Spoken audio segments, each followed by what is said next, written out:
I'm reviewing the Mobula 8 unmanned aerial vehicle from Happy Model.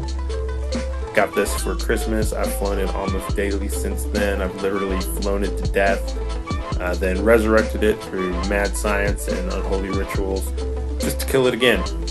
This is a X12 all-in-one flight controller with ELRS and OpenVTX. It goes up to 400 milliwatts of VTX power.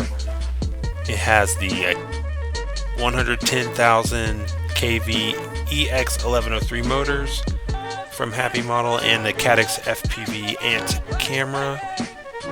It can run 1S or 2S batteries. I've only run it on 2S. It's a really fun quad to fly. I'm a fan of Mobula 6, and moving up to 2S batteries on the Mobula 8 is a blast. Handles pretty well right out the box. I eventually flashed it with Quicksilver firmware, and it handles even better on that. If you're flying any Whoop style drone, I suggest trying out Quicksilver. I've always had a good experience moving over to Quicksilver. I have really flown the hell out of this thing, mostly freestyle flying around my neighborhood. I took it on some trips and flew it in the country while visiting family, flew it in the mountains while staying in a cabin. I was pleasantly surprised to learn that it can carry an Insta360 Go camera.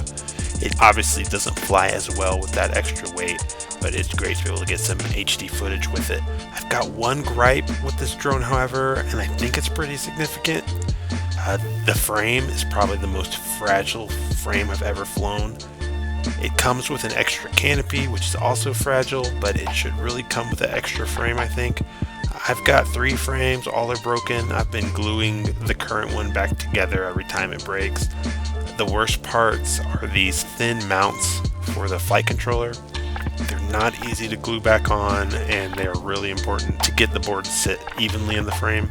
Because of the fragility of the frame, I've taken this thing apart so many times. I've tried a couple alternative frames and have some more on the way to test out. I put this on a Fractal 75 frame for a little while.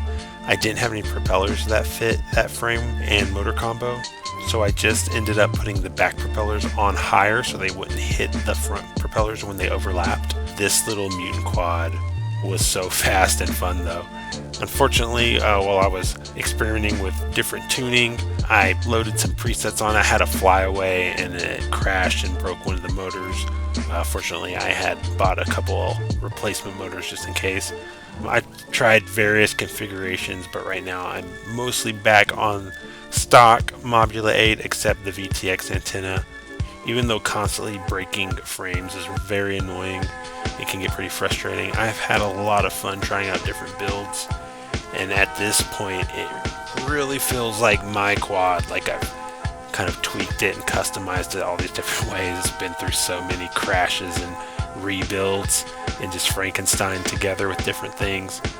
Destroying and rebuilding it over and over has strangely made me love it more, despite the frustrations at the moment when it breaks.